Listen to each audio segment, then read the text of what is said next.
यूनान था कभी, खो गया। मिस्र था कभी, खो गया। बेबीलोन था कभी, खो गया। कितनी सभ्यताएं आई और चली गई, लेकिन भारत, जिसकी परंपरा इतनी पुरानी होने के बावजूद भी आज भी अपना अस्तित्व बनाए हुए है। मार्क ट्वेन लिखते हैं, भारत मानव जाति का पालना है। ये वो स्थान है जहां मानव भाषा का जन्म हुआ। भारत की धरती मानव इतिहास की माँ है। ये महान गाथाओं की दादी है और परंपराओं की परदादी है। भारत मानव इतिहास की सबसे कीमती और सबसे रचनात्मक चीजों का खजाना रहा है। इस वीडियो में हम भारत के प्राचीन इतिहास से जुड़ी 7 इंटरेस्टिंग बातें जानेंगे। नंबर 1, आर्कियोलॉजिकल एविडेंसेस बताते हैं कि भारत का शहर वाराणसी दुनिया के सबसे प्राचीन बसाए गए शहरों में से एक है, जो आज भी अपने वजूद में है।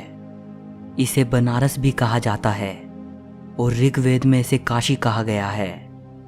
वैसे बनारस को कम से कम 3000 साल पुराना माना जाता है, लेकिन हिंदू मिथोलॉजी के अनुसार भगवान शिव ने 5000 साल पहले इस शहर की स्थापना की थी। और आपको जानकर हैरानी होगी कि जब 2500 साल पहले भगवान बुद्ध काशी आए थे, उस वक्त भी इसे द एंशिएंट सिटी कहा जाता था। हिंदू धर्म के 7 पवित्र स्थानों में से काशी को सबसे पवित्र माना जाता है। यहाँ तक कि जैन और बौद्ध धर्म में भी काशी एक बेहद पवित्र स्थान है। नंबर 2, तक्षशिला विश्वविद्यालय को दुनिया की सबसे पहली यूनिवर्सिटी माना जाता है। इसको ईसा से 700 साल पहले प्राचीन भारत के तक्षशिला शहर में स्थापित किया गया था। आजकल ये जगह पाकिस्तान में मौजूद है। तक्षशिला में विश्व भर के 10,500 से भी ज़्यादा स्टूडेंट्स पढ़ा करते थे। Science, math, medicine, politics, astrology, astronomy, music, religion और फिलॉसफी जैसे 60 से भी ज़्यादा विषय यहाँ पढ़ाए जाते थे। अलग अलग विषयों के स्कॉलर्स ने अपने अपने आश्रम यहाँ बना रखे थे। हमारे मशहूर इकोनॉमिस्ट और फिलोसोफर विष्णुगुप्त चाणक्य तक्षशिला में आचार्य थे। चाइनीज ट्रैवलर फाहियान जब 5वीं सदी की शुरुआत में भारत आए थे, तो उन्होंने तक्षशिला को भी विजिट किया था। अपनी राइटिंग्स में उन्होंने तक्षशिला का जिक्र भी किया है। 7वीं सदी ईसा पूर्व से लेकर 5वीं सदी तक भारत का ये महान विश्वविद्यालय अच्छी तरह फला फूला। 6ठी सदी आते आते विदेशी हमलावरों ने तक्षशिला को पूरी तरह से नष्ट कर दिया। नंबर 3, शिक्षा के मामले में आज भारत भले ही दुनिया के बहुत से देशों से पीछे हो, लेकिन एक समय था जब भारत की नालंदा यूनिवर्सिटी हायर एजुकेशन के लिए दुनिया का सबसे इम्पोर्टेंट सेंटर हुआ करती थी। नालंदा तक्षशिला से भी वेल ऑर्गेनाइज्ड यूनिवर्सिटी थी। कोरिया, जापान, चीन, तिब्बत, इंडोनेशिया, फारस और तुर्की जैसे देशों से स्टूडेंट्स यहाँ पढ़ने आते थे। नालंदा यूनिवर्सिटी का एंट्रेंस एग्ज़ाम बेहद मुश्किल होता था। चुनिंदा प्रतिभाशाली स्टूडेंट्स ही प्रवेश पा सकते थे। नालंदा के बारे में आज हमें जो ज़्यादा जानकारी मिलती है, वो famous Chinese travellers when Tsang और इत्सिंग की राइटिंग्स से मिलती है, जो 7वीं सेंचुरी में यहाँ आए थे। हुएन त्सांग ने अपनी भारत यात्रा के 2 साल नालंदा में बिताए थे।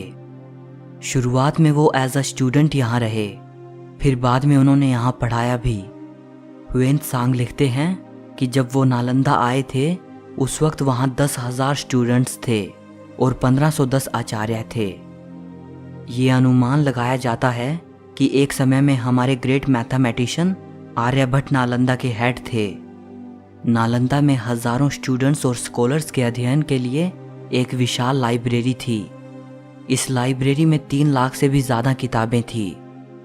12वीं सदी के अंत में तुर्की हमलावर बख्तियार खिलजी ने नालंदा को जलाकर पूरी तरह नष्ट कर दिया।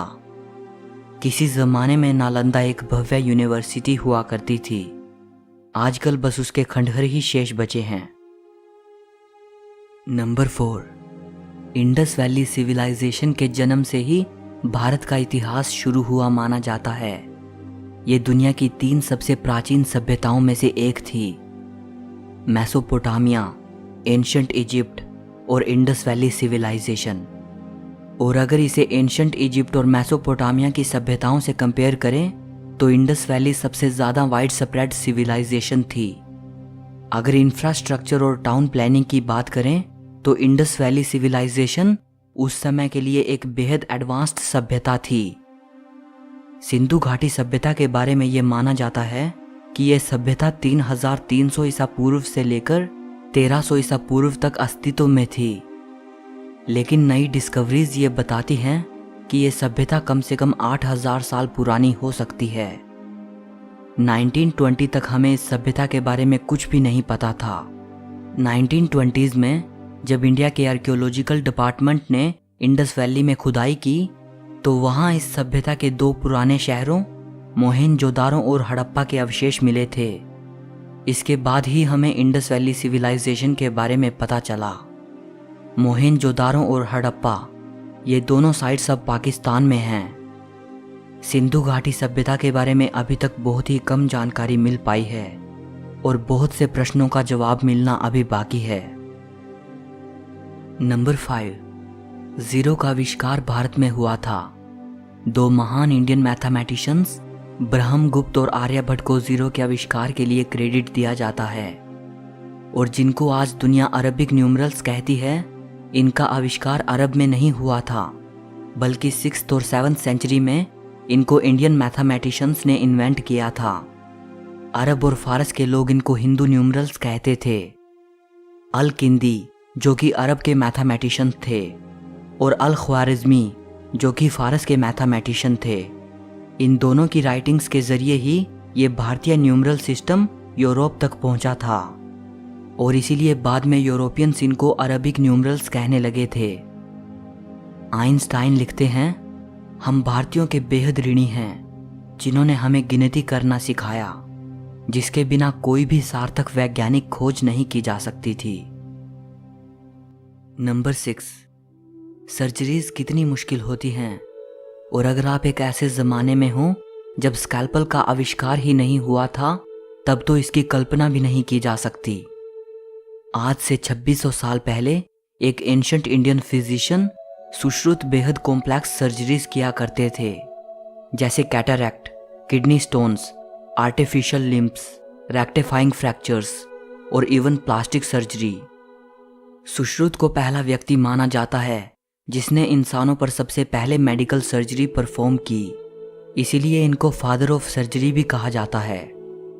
सुश्रुत ने शल्य चिकित्सा पर एक संस्कृत ग्रंथ लिखा था जिसे सुश्रुत संहिता कहा जाता है। सुश्रुत संहिता को चिकित्सा पर लिखा गया most important surviving ancient treatise माना जाता है और इसे आयुर्वेद का फाउंडेशनल टेक्स्ट भी माना जाता है।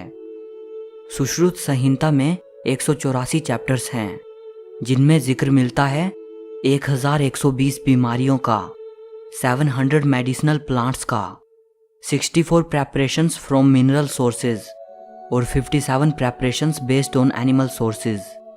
इसके अलावा बहुत से सर्जिकल इंस्ट्रूमेंट्स दर्शाए गए हैं।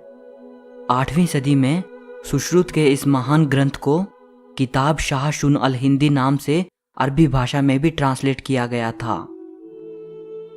एक और महान एंशिएंट इंडियन फिजिशियन थे महर्षि चरक, जो सुश्रुत के बाद और ईसा से 200 साल पहले हुए थे।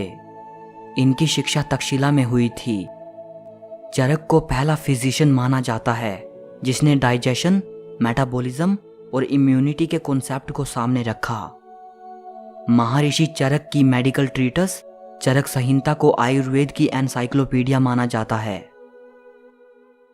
नंबर 7, अगर भारत के इतिहास में झांकें तो वो बेहद वैभवशाली नजर आता है।